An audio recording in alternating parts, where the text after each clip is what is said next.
Boa tarde, está no ar o RBV News edição tarde que leva você, internauta, os principais fatos do dia em Mato Grosso do Sul, no Brasil e no mundo. E os dois suspeitos de participar da morte de Valdenir Belarmino da Silva, de 32 anos, morto com 11 tiros no último domingo em Campo Grande, se apresentaram nesta terça-feira na 3ª Delegacia de Polícia. Emerson Corrêa, de 23 anos, e Luiz Flávio, de 21, chegaram à delegacia acompanhados do advogado. Eles são os principais suspeitos da execução, mas negam a participação no crime. De cabeças baixas, os dois permaneceram o tempo todo em silêncio. O advogado conversou com a imprensa e falou sobre as ligações que os suspeitos fizeram à vítima minutos antes do crime. Eram conhecidos, simplesmente conhecidos, e a vítima ligou para eles pedindo um favor e eles simplesmente não puderam atender o favor, e isso tudo gerou toda essa confusão, por isso que eles hoje estão, infelizmente, envolvidos nesse fato. No pátio do 3º DP estavam o Golf Vinho, utilizado pela vítima na noite do crime, e o Celta Prata. Testemunhas informaram à polícia que viram um Celta e um Uno parecido com os dos suspeitos passando pelo Parque Soter. O advogado alega a inocência dos clientes. Não existe prova nenhuma de envolvida. Existe sim indício de ter um veículo Celta e um Uno participado, e o fato de os dois terem esses veículos não quer dizer que são esses veículos, não resta nada caracterizado essa prova. Não restou, até agora, a defesa não conseguiu observar nenhum tipo dessa situação. E os dois suspeitos foram ouvidos pelo delegado e liberados por falta de provas. Mais um caso de violência contra animais foi registrado nesta segunda-feira no estado. Dessa vez foi em Miranda. A Polícia Militar Ambiental flagrou um homem pilotando uma motocicleta ao mesmo tempo em que arrastava um cachorro. O animal estava amarrado pelo pescoço com uma corda. O homem disse à polícia que havia ganhado o animal de um amigo e que estava levando o cachorro para sua residência. O autor, identificado como Edson José da Silva, foi autuado por maus tratos a animal doméstico e recebeu uma multa de R$ 500. O cachorro, que apresentava queimaduras nas 4 patas, está sendo tratado pelo Centro de Controle de Zoonoses de Miranda. E se não bastasse esse absurdo, em Naviraí, um homem também foi detido nesta segunda-feira pelo mesmo crime. O morador de rua Cícero Francisco da Silva, de 34 anos, foi detido pela polícia depois de ser flagrado maltratando um gato. De acordo com testemunhas, ele introduziu anzóis dentro da boca e de um dos olhos do animal. O gato está internado em uma clínica veterinária. O acusado foi liberado e vai responder em liberdade. Um absurdo, né? As reformas já começaram no mercado municipal de Campo Grande, um dos principais pontos turísticos da capital. E mesmo tendo que improvisar o atendimento do lado externo do prédio, os comerciantes não reclamam e apostam nas melhorias. Das 144 bancas do Mercadão Municipal, 72 foram retiradas para a reforma do local. 18 delas estão montadas do lado de fora ou no estacionamento. Outras fechadas também com o mesmo propósito. Quem visita o local todos os dias achou estranho, mas apoiou a revitalização. Não atrapalhou nada, porque isso que está acontecendo é para melhoria, até mesmo para atender a população. Isso é maravilhoso, com certeza. Eu frequento sempre aqui, comprando erva para os meus funcionários na fazenda, é tranquilo. Tá na hora, né? Eles merecem, né? Tava precisando de uma boa reforma. E mesmo estando aqui do lado de fora, não atrapalhou em nada. Tanto que depois disso aí, eles vão ter vitória lá dentro, vão estar bem. O processo de reforma está sendo dividido em 2 etapas. A primeira delas inclui trocas do piso, cobertura e fiação elétrica, e deve acontecer no prazo máximo de 15 dias. Já na segunda etapa, serão incluídos na reforma parte sanitária, hidrantes e para-raios. Essa está sendo a que mais está trazendo esse impacto. As outras reformas aconteceram, fizeram uma revitalização no mercado, mas essa está sendo uma reforma de impacto. E o Mercadão dependia urgentemente dessa reforma, tendo em vista que a fiação, nós já estávamos em condições precárias, condições até de incêndio, então muitos casos nós estávamos apreensivos antes dessa reforma. As intervenções no mercado municipal receberam recursos do Ministério de Turismo e da Prefeitura Municipal de Campo Grande. A previsão é de que as obras sejam finalizadas até o dia 1º de dezembro. Sr. Carlos trabalha no Mercadão há 30 anos e é um dos comerciantes que está instalado do lado de fora. Para ele, a reforma veio em boa hora e revela algumas expectativas quanto à reforma. Tá certo que nós estamos assim com umas dificuldades devido a nós colocarmos as mercadorias, para expormos as mercadorias. Mas isso é por poucos dias, né? Em breve nós já estaremos retornando para dentro do mercado e numa situação bem diferente do que nós estávamos. Em 54 anos do mercado municipal, o local já é considerado um dos pontos turísticos de Campo Grande. E no próximo bloco você confere os principais fatos do Brasil e do mundo. Nós já voltamos.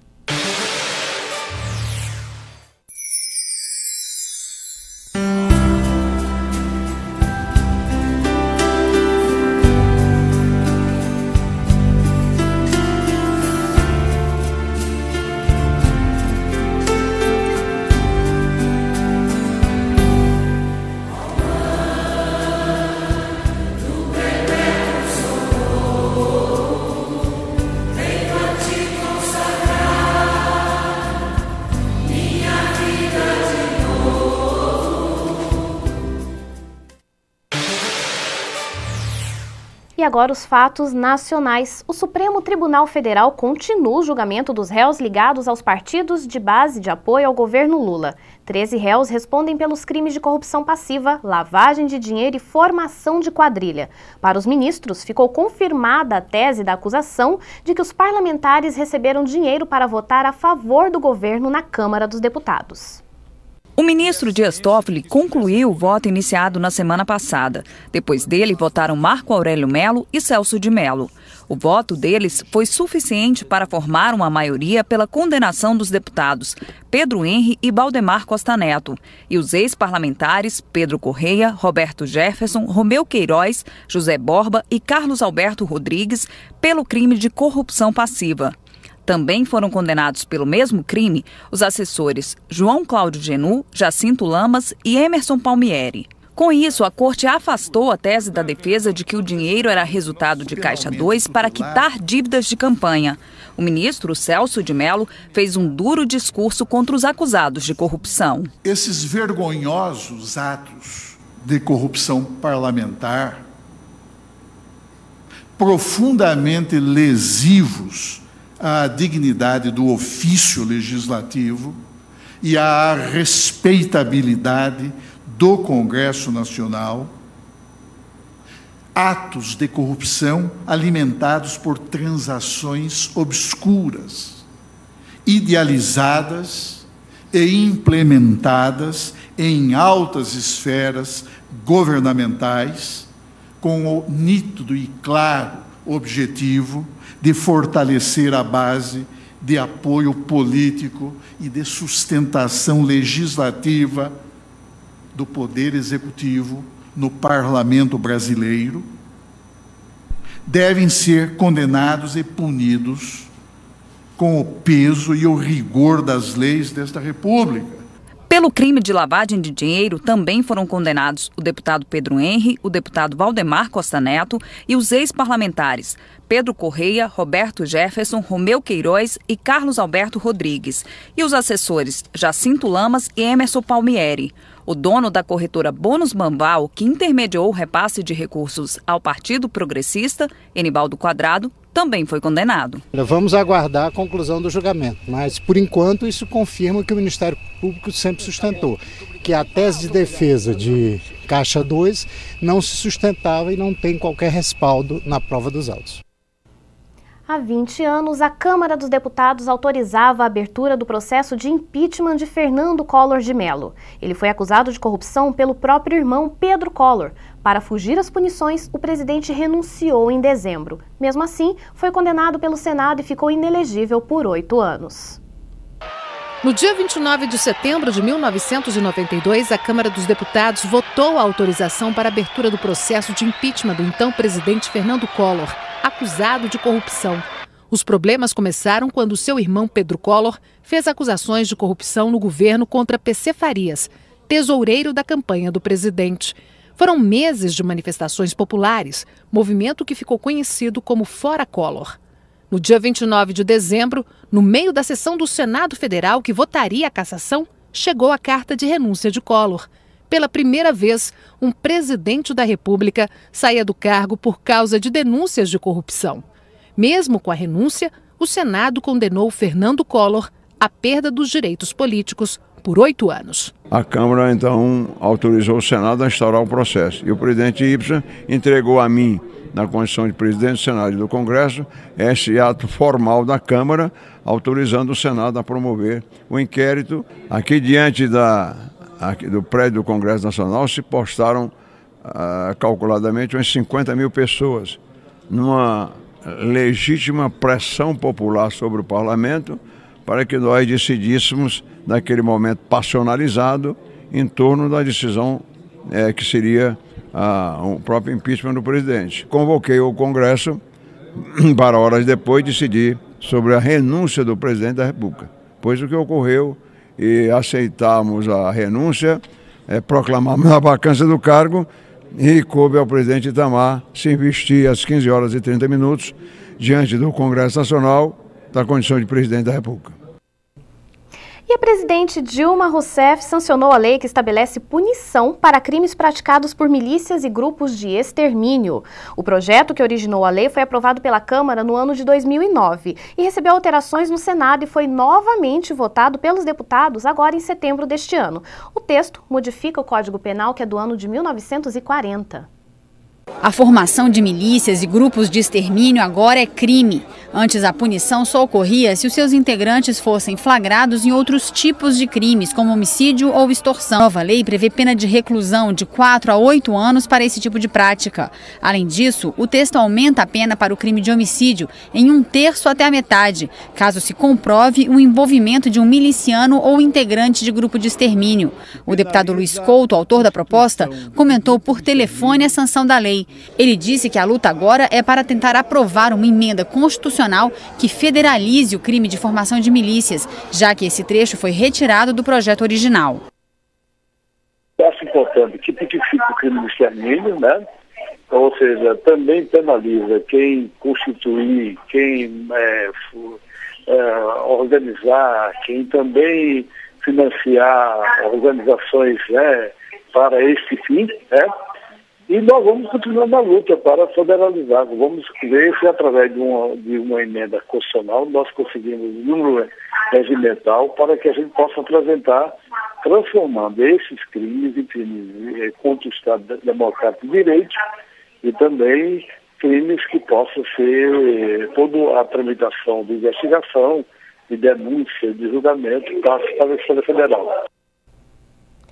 E no próximo domingo acontecem as eleições municipais, onde o eleitor vai escolher o prefeito e os vereadores de seu município. Na reportagem a seguir, você vai compreender como que as eleições afetam na composição da Câmara Federal e também do Senado. O estudo mostra mais do que o número de parlamentares que desejam ser prefeitos ou vice-prefeitos. Os dados revelam que, no total de 92 parlamentares candidatos, o PT é o que tem mais concorrentes, 14, mas é também o maior partido do Congresso. Por isso, no final das contas, apenas 14% dos parlamentares se candidataram. O segundo partido com mais candidatos é o PMDB. Ele também tem proporcionalmente poucos concorrentes. São 13 candidatos em uma bancada de 98 congressistas. Diferente do PSB, outro partido da base aliada, com 10 candidatos, dentre os 35 parlamentares do partido, o que resulta em mais de 28% do total. Na outra ponta dessa disputa, na oposição, o Democratas tem 8 candidatos, mais de 24% dos parlamentares do partido. O PSDB tem 11. Quase 19% do total. Esses dados implicam em uma consequência. Com mais de 15% dos parlamentares se candidatando, é possível que o Congresso tenha uma nova cara a partir de janeiro do ano que vem, quando os eleitos tomarem posse. Mas a questão aí é o que leva tantos parlamentares a desejarem uma prefeitura.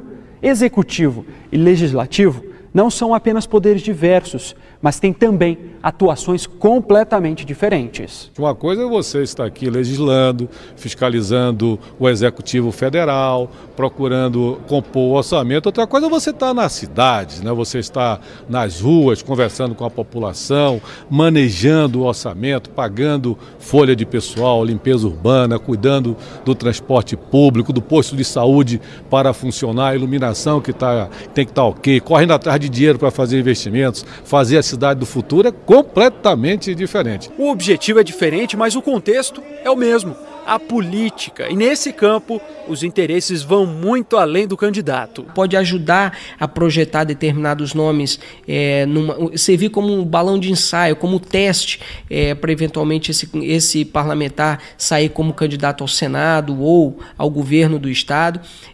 Enfim, há interesses diversos. E isso cada partido avalia conforme a sua conveniência. Para o deputado Antônio Andrade, é o sonho de todo político ser prefeito de sua cidade.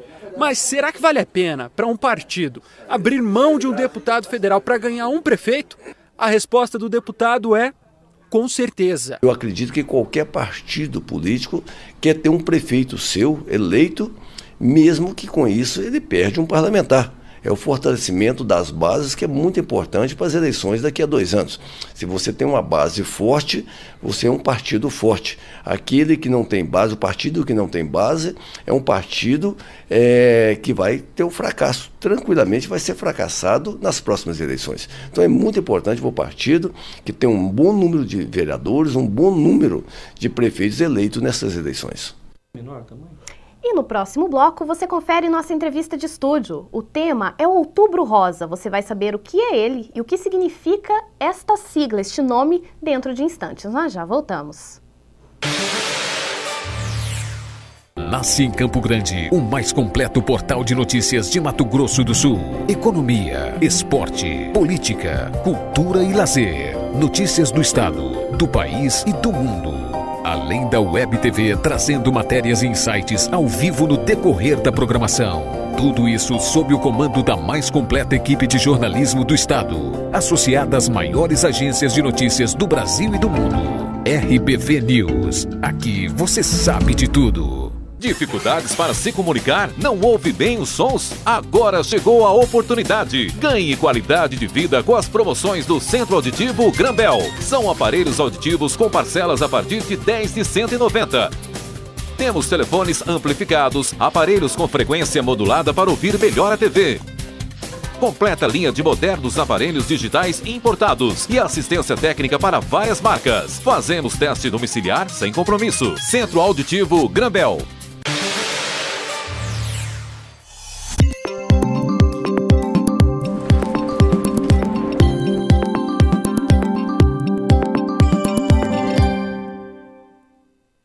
A quarta-feira será de sol e aumento de nuvens no período da manhã em todo o Mato Grosso do Sul. Devem ocorrer pancadas de chuva à tarde e também à noite. As temperaturas continuam em elevação. Confira agora a previsão para 5 capitais para amanhã.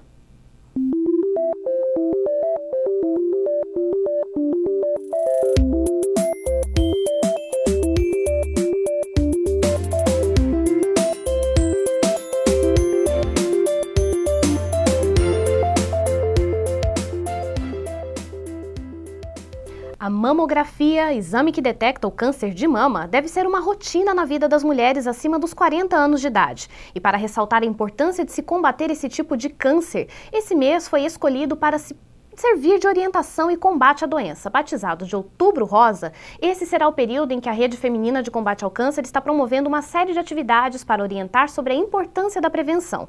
E um shopping aqui de Campo Grande está servindo de base para uma importante iniciativa. Para conhecer os detalhes desta campanha, a jornalista Tatiana Mello conversou com a presidente da Rede Feminina de Combate ao Câncer aqui de Campo Grande, Rosângela Ferreira Monteiro. Rosângela, primeiro eu gostaria que você começasse falando o que é essa campanha que está acontecendo no Shopping Campo Grande. Essa campanha que está acontecendo no shopping hoje é uma campanha do Outubro Rosa. Esse Outubro Rosa é conhecido mundialmente como o mês da conscientização e prevenção do câncer de mama.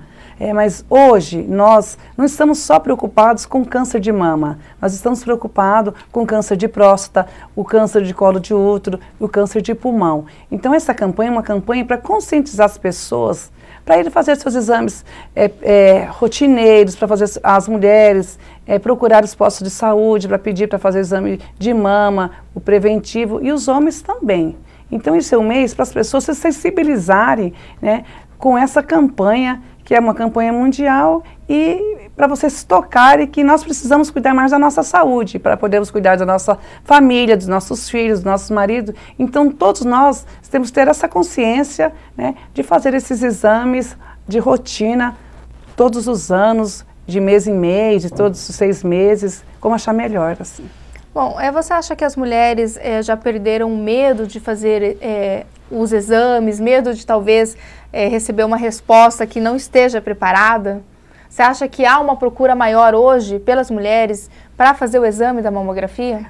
Hoje sim. Hoje as mulheres são mais conscientes e elas já como diz, aderiram, né, a essas campanhas e já perderam o medo. Não diz mais esse tabu que a mamografia dói, que a mamografia é muito agressiva. Não, hoje com essa tecnologia que existe aí, mamografia é simples, é um exame como outro qualquer, não tem dor. Esse negócio de dor não existe. Bom, a ação no shopping ela termina hoje, certo? Mas como que depois as pessoas elas podem ajudar a Rede Feminina? A ação no shopping termina hoje, mas a nossa campanha vai continuar o mês adentro. E quem quiser fazer doações ou participar dessa campanha com doações, é só ligar para a Rede Feminina de Combate ao Câncer no Hospital do Câncer Alfredo Abrão, pelo telefone 3324-7676, ou doações pela nossa conta no Banco Bradesco, agência 1562 e conta 00744. Bom, tem uma doação de próteses, é isso? A Rede Feminina, ela confecciona. Como que é esse trabalho? Explica um pouquinho. A Rede Feminina, através das nossas voluntárias, nós confeccionamos próteses de polietileno. São próteses, são umas bolinhas de polietileno que é colocado juntamente com uma malha, né, que é feita, essas bolinhas são pesadas, e essas malhas são recortadas no tamanho 42, 40, até os 54, então é confeccionada lá para as pacientes mastectomizadas. Elas têm um sutiã também que nós vendemos, que é um sutiã próprio para colocar essas próteses. Essas próteses são doadas. Qualquer pessoa, qualquer mulher mastectomizada, independente de que foram fazer tratamento no Hospital do Câncer, independente de outra cidade, pode nos procurar e essas próteses são doadas para essas pacientes mastectomizadas. Certo. E quais são as dicas que a senhora dá para as mulheres, né, para poder fazer a prevenção do câncer, né? Mulheres, se cuidem, se palpem, se olhem. Qualquer vestígio no seu corpo, qualquer nódulo no seio, qualquer anormalidade que vocês acharem no seu corpo, uma dor, um sangramento, uma anormalidade no seio, procure um médico imediatamente, porque pode não ser um câncer, mas se o câncer for diagnosticado precocemente, ele é curável. Qualquer doença diagnosticada precocemente, ele é curável. Então, mulheres, vamos a essa luta, junte-se a nós nesse Outubro Rosa, na conscientização e na prevenção do câncer. Vocês, na sua família, teus filhos, tua mãe, né, teu pai, teu marido, façam eles ter essa consciência de fazer os exames de rotina no médico, no hospital, nos postos de saúde, porque nós precisamos de saúde, nós precisamos de vida. Rosângela, dá de novo o telefone da Rede Feminina para quem quiser procurar, para fazer doações, ou para essas mulheres que talvez queiram procurar essas próteses que são doadas. A Rede Feminina, o telefone é 3324-7676 e na Casa de Apoio também é 3325-5096. Qualquer desses telefones vocês podem ligar e nós estaremos disponíveis e prontos a atendê-los. O RBV News Edição Tarde fica por aqui. Mais informações amanhã a partir das 11 horas. Uma boa noite para você.